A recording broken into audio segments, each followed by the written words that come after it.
And we are officially underway, excuse me, here in the first quarter of this matchup between EAC and San Beda. Gurtiza, ball swing. Let's see if Bunyi can make something happen as he makes his first start here in season 97. That was a nice extra pass, just couldn't make the basket. Now coming off a loss, Coach Mac, knowing that this is a single round robin tournament, how do you fire up your squad if you're Coach Oliver Bunyi? Well, basically, you just have to be real with your players and just say, just put that sense of urgency in them. We need to win like this, especially against a San Beda team who's really touted coming into this game. Because it could have been a different story kung nanalo sila kontra sa Mapua. As you mentioned, they were leading all throughout that game. And then all of a sudden, you're 0-1 going up against a powerhouse. Yeah, basically just execution down the stretch. And you learn every time, I always tell that to players, get better every day. And this is another day to get better. Meanwhile, San Beda University, and you see Coach Boyet Fernandez. You guys greeted each other earlier. Napansin ni Coach Boyet na he saw you here at the panel. Yeah, he was my veteran during my last year team time in Santa Lucia. Awesome. He was my mentor. Awesome, awesome. No wonder we saw him on the screens. He didn't seem too happy, but I saw his face when he saw you. Masaya si Coach Boyet.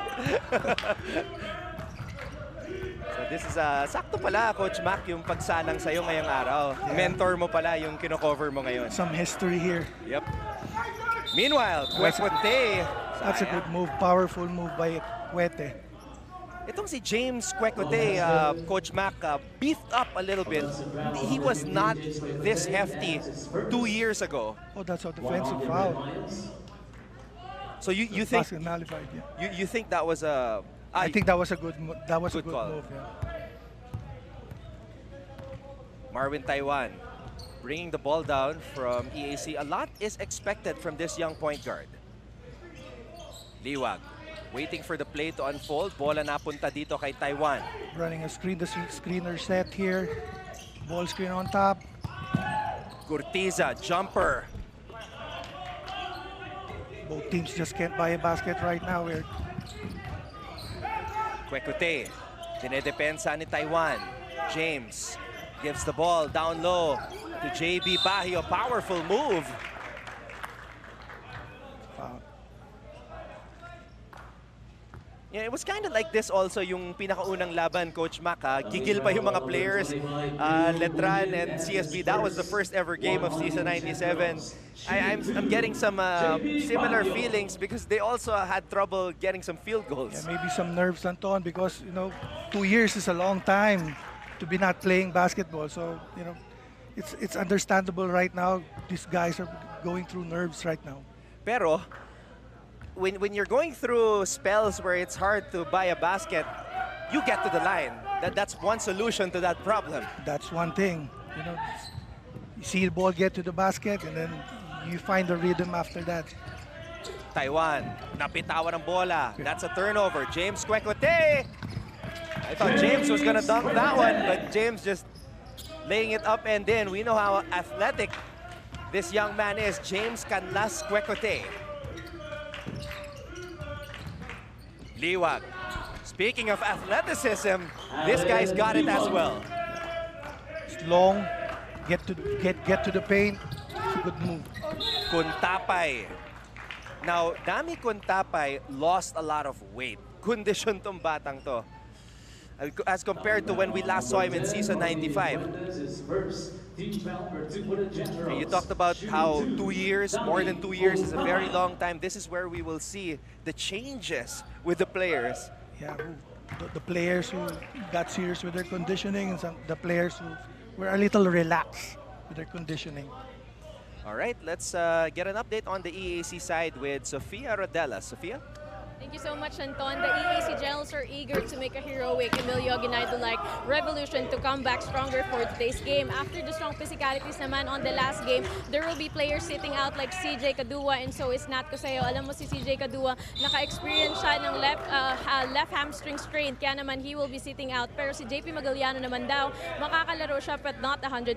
Pero natanong ko naman si Coach Oliver on what happened to the strategy of the last game. Sabi niya sa akin, yung game shape kulang pa at andun yung gigil, pero yung dedication naman ng team, buong-buo. It's going to be a chess-like pieces strategy for the EAC Generals on who's who going to be playing on the board today. Pero ang tanong dito, Coach at Anton, will they be able to score a checkmate today and raise the flag for the Generals? Back to you, Coach and Anton. You know what, Sophia? I wish I could call Grandmaster Eugene Torre right now so I could answer that question.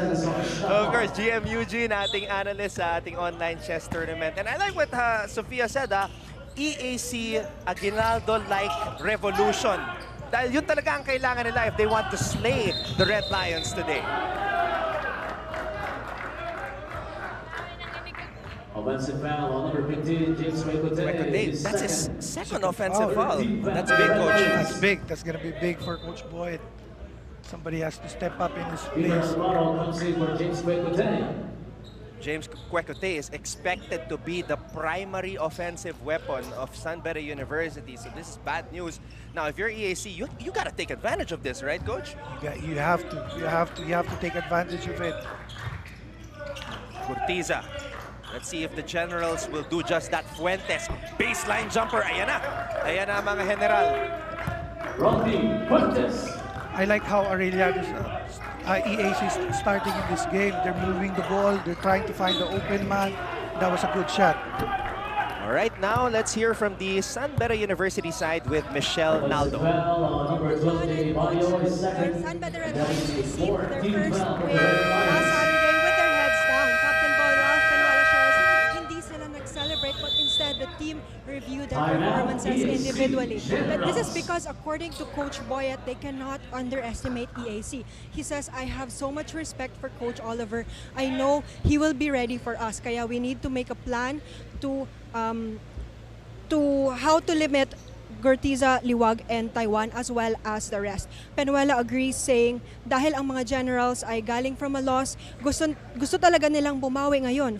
So for sure, ready sila sa amin. So on their to-do list today is to make better decisions, making as a team, less turnovers, and being aggressive in their defense of the Generals. Balik sa inyo, Anton and Coach. Maraming salamat, Michelle. So, markado yung mga players na kailangan nilang i-stop. But that's Coach Boyet.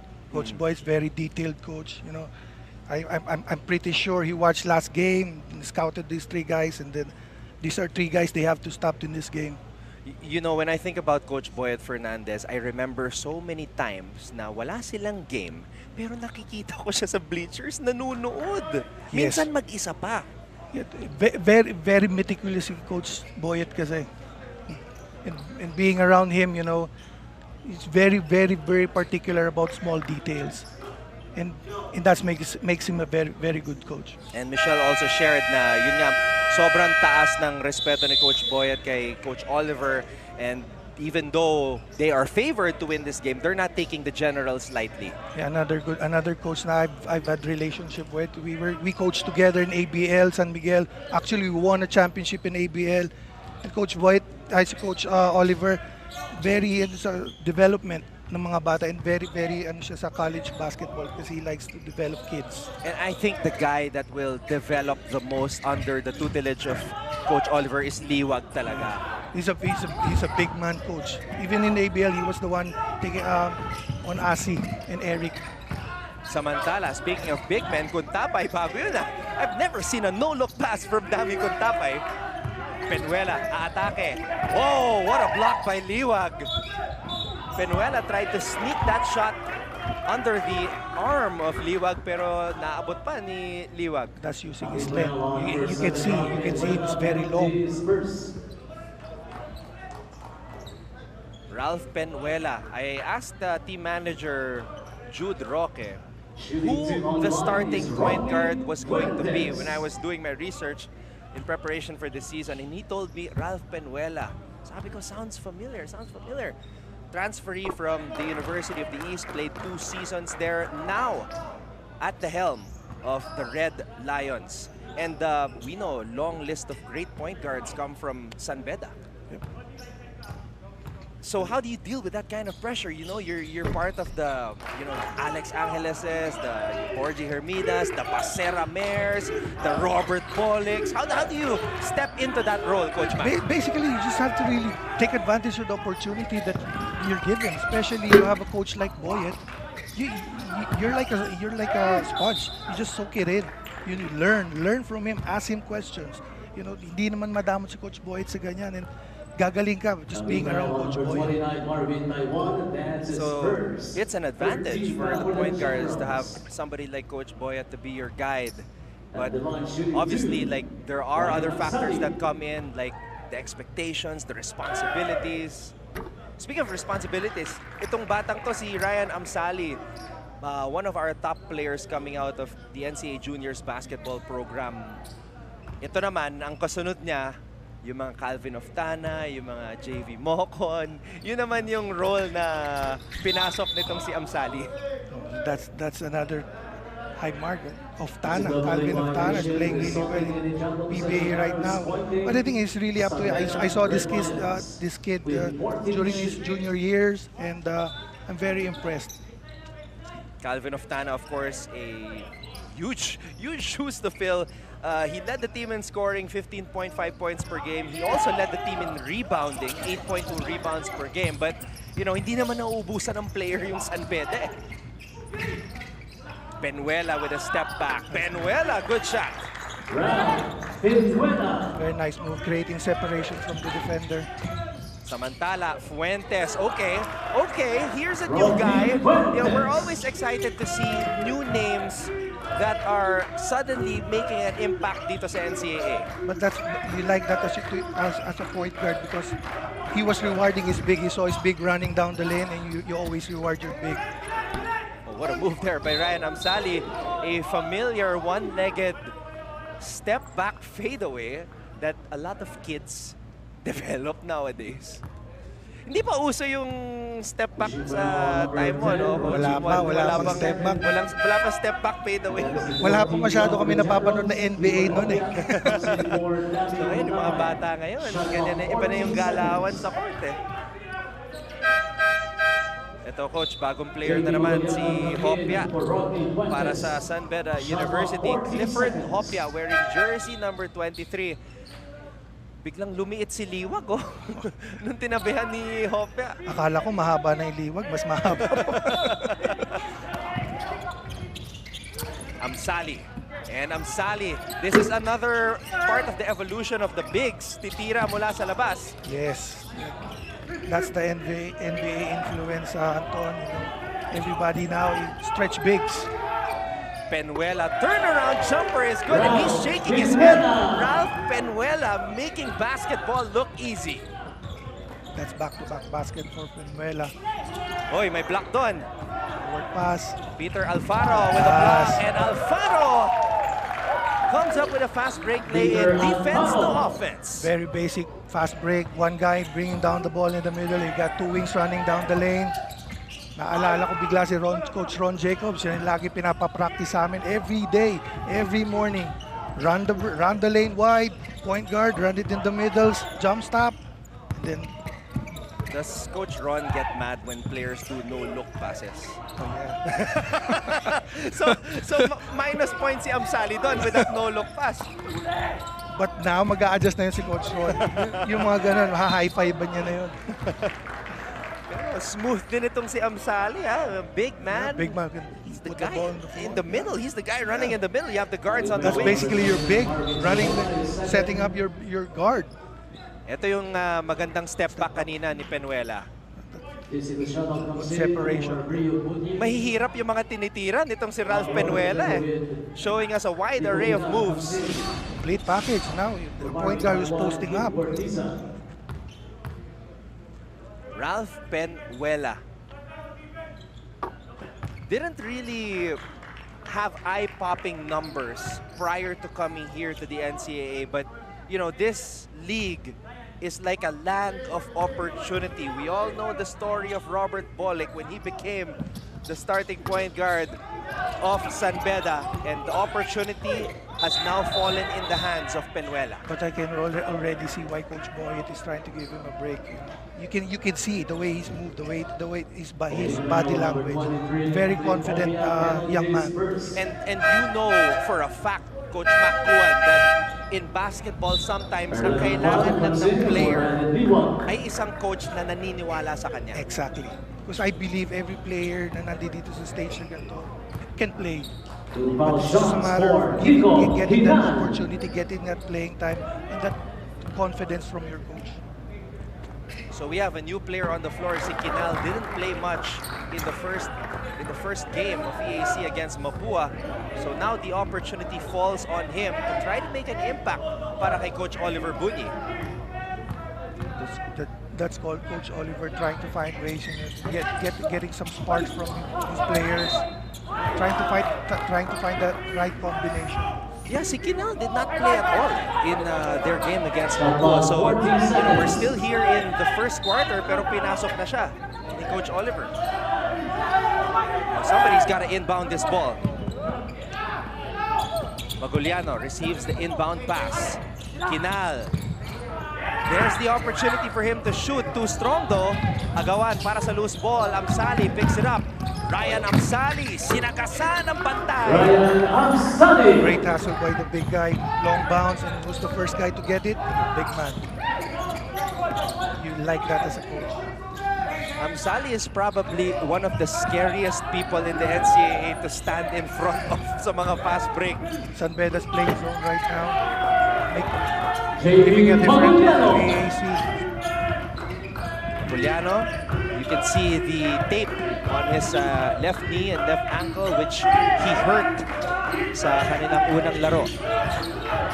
Which, by the way, just happened last Sunday. So, medyo fresh pa yan. JV Gallego. Birthday ni JV Gallego nung opening day. So, let's see if he can come up with a solid performance in their second game. Another kid, highly talented, coming off high school, JV Gallego. Just couldn't get a break when he was in Finance San Beda Red Lions. We have a timeout. The Red Lions are still on top kontra sa EAC 14-11.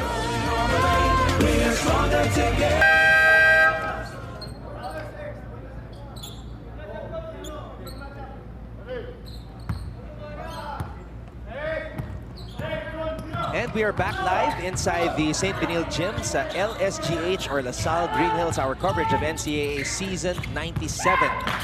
Like I said, San Beda in the zone right now. They're giving a different look. They're in a deep lead. Grabe itong depensa ni Robin kay Penuela.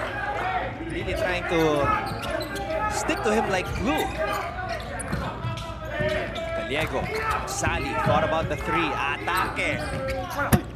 Si Amsali parang big smooth. I mean, he can put the ball on the floor, shoot from the outside, run the break, throw no-look passes.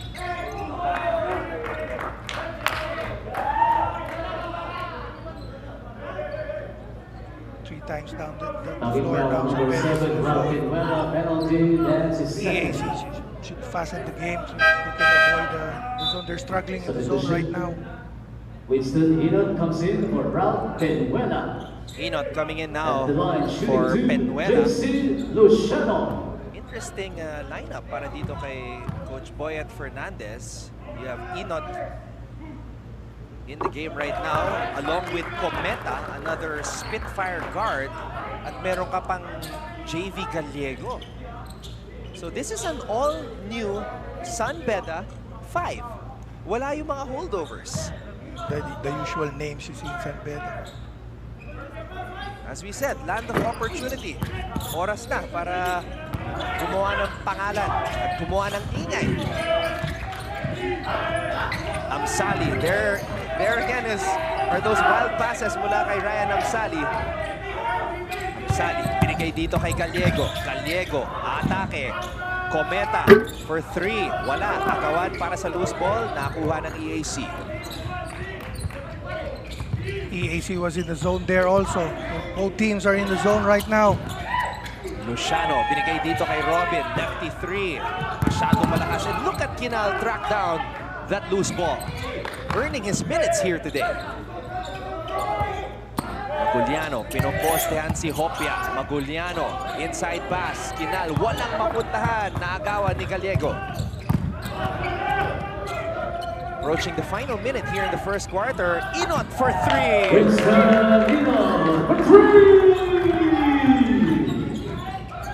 Winston Inot.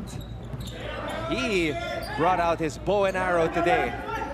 Bullseye from beyond the arc. Robin, let's see if he can respond. Yes, he will! 3 points, Ralph Robin! So it is a shootout here in the first quarter. Cometa. Dalawa lang ang laman ng mga Bedista kontra sa Emilians.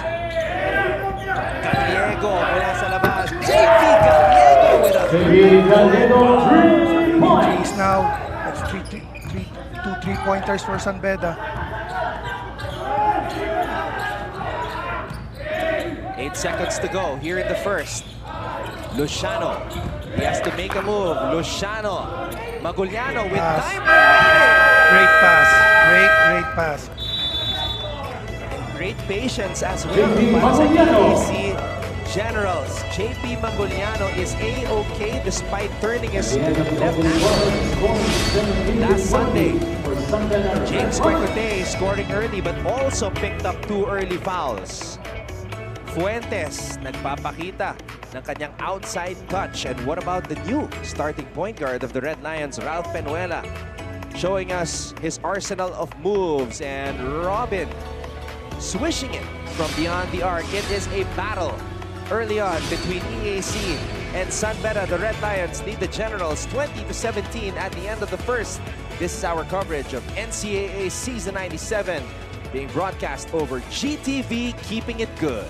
The NCAA, going all the way, we are stronger together.